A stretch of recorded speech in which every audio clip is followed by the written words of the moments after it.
Hello everybody and welcome to another video, and today we're going to be looking at a band called Principium Est. Never heard of them before, so obviously, as is my usual, had to do a little bit of research, but I didn't really come up with very much. What I did find is that Principium Est are a Finnish melodic death metal band formed in 1999.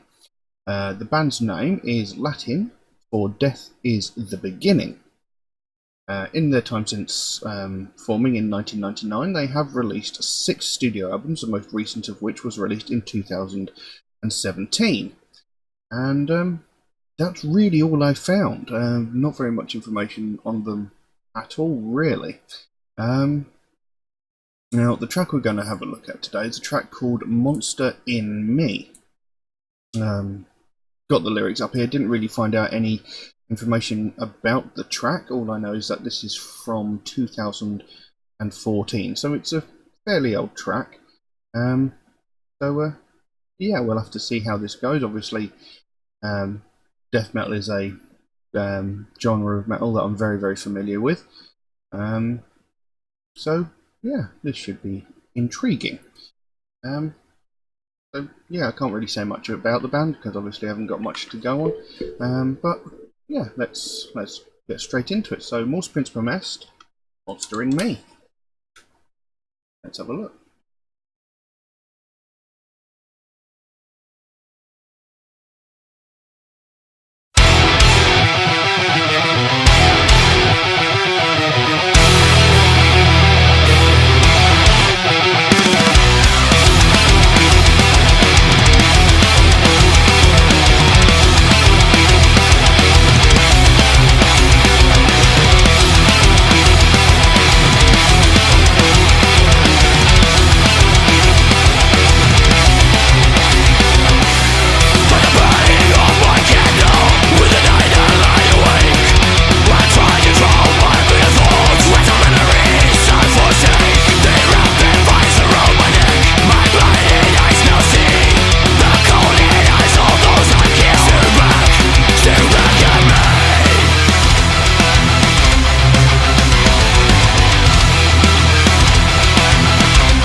Very interesting, very, very heavy. Wasted absolutely no time getting into that track. I mean, the track started and it came in immediately, fucking not flying around, immediately heavy with like really heavy riffs from the outset.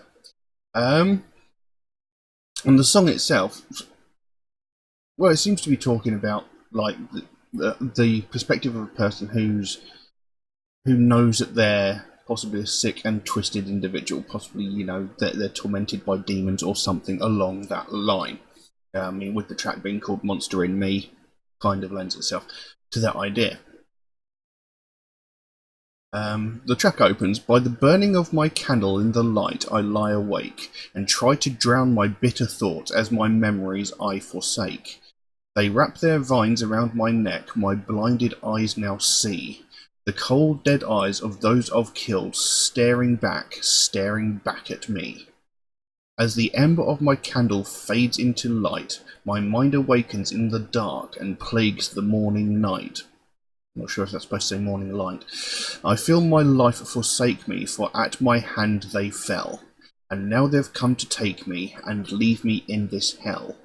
And now they've come to take me, and leave me in this hell. The dead are watching me, I can't forget. The horrors of what I've seen, played with regret. Their bodies lying in the snow, the memory haunts me. But I can't let them go, can't let them go. So, it's possibly being told from the perspective of a murderer, maybe.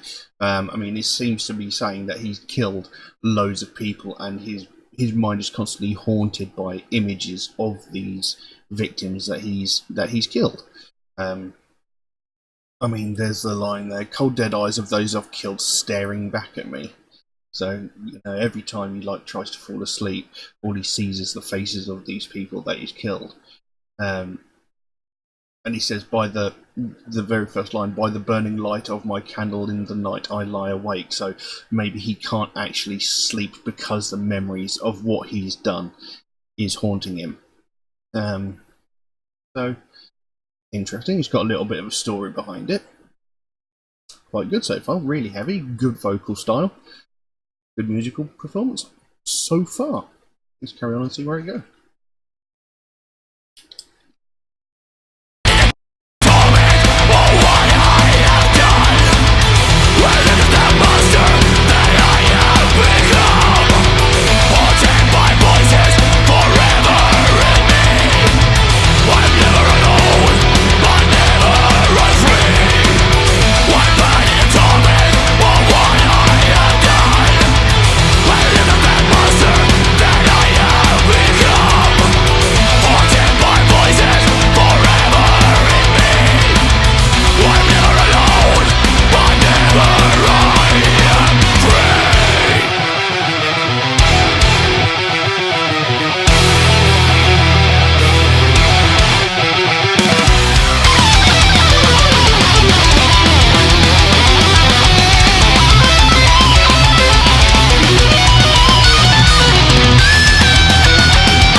No.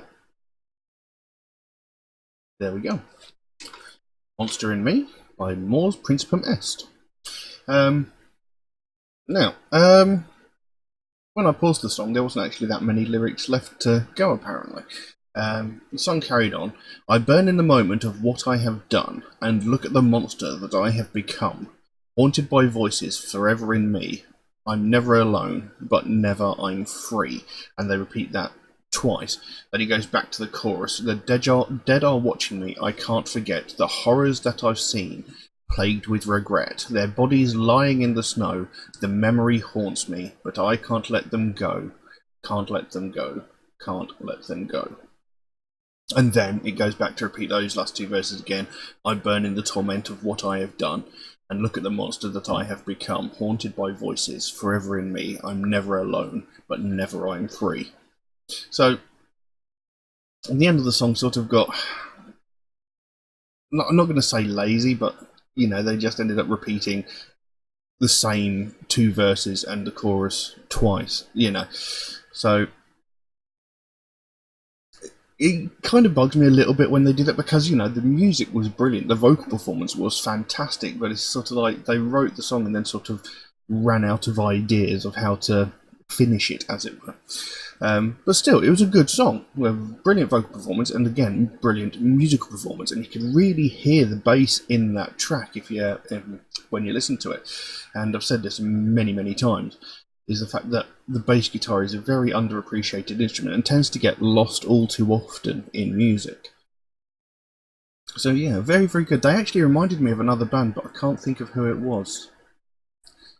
Can't place my finger on it. But it was a very enjoyable piece of music, and like I said, the song itself obviously tells the story of someone who has killed apparently a great many people, and he's haunted by the images of what he's done. He realizes what a sick individual he is and what a horrible thing he has done, and he is now being forever tormented by the memories and visions of what he has done to these people. And he knows that they're never going to go, they're never going to leave him alone, so he's always trapped in the prison of his mind, that with these people.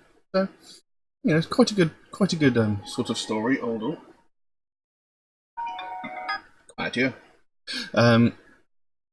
So yeah, it's a pretty good story. Like I say, I like songs with stories. Obviously, I do like songs that are sort of a bit deeper than this, but this has at least still got some sort of story. I mean, you very often get some songs that are just utter nonsense. They're just rambling on about nothing in particular. I like songs with stories or meanings, and this is a pretty decent one.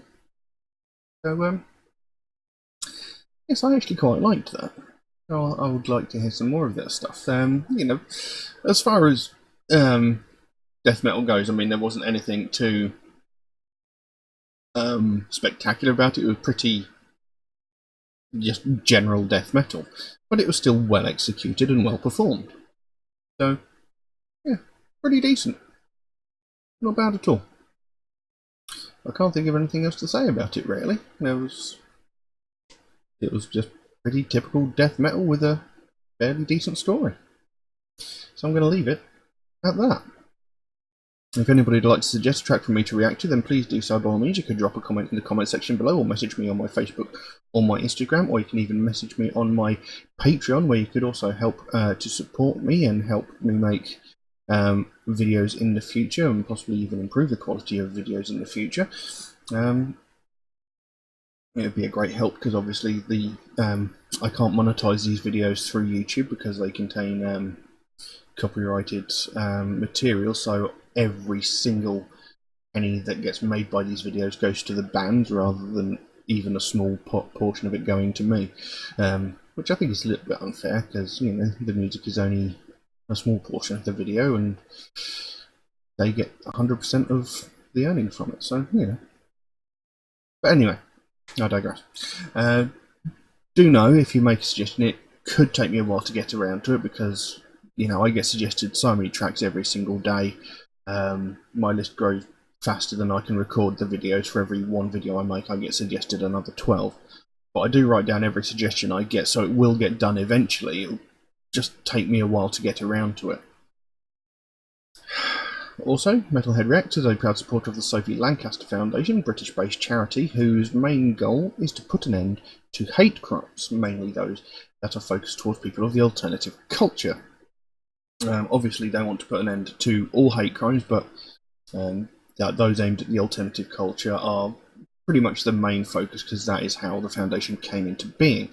And it's something that I very strongly believe in, something I really believe needs more attention bringing to it. Because every day, all around the world, people are getting violently attacked because of their taste in music. People who listen to alternative music are getting targeted and assaulted just because they look different. just because of the music that they listen to. And it's unacceptable that this is happening. But it goes on every day. You know, people are getting severely hurt. Some people are getting hospitalised just because of their taste in music. And it makes no sense to me, because like, you don't attack someone because they like different films and TV shows, do you? You don't attack someone because they like different books or magazines. So why would you attack someone because of their taste in music being different? It doesn't make sense. And you know, it gets to the point where this young lady, Sophie Lancaster, and her boyfriend walking home late at night, minding their own business, and a group of youths saw them, decided, I don't like the way they dress, I don't like the music that they listen to, and they attacked them. A group of about 4 or 5 youths, just for no reason other than their prejudice against their taste in music, decided to attack them and beat them. And they beat them so severely that Sophie Lancaster died from her injuries.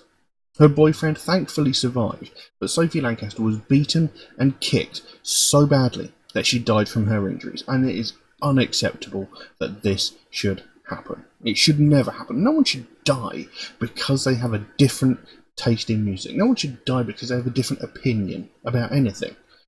You know, it's unacceptable that this happened. It's disgusting that it's happening. But it is happening. And it needs to stop. And this is exactly what the Sophie Lancaster Foundation is all about. They want to put an end to all of this. They don't want to see another family go through what they went through when they had to sit by their daughter's bedside and watch her slowly die from being beaten to death by a group of intolerant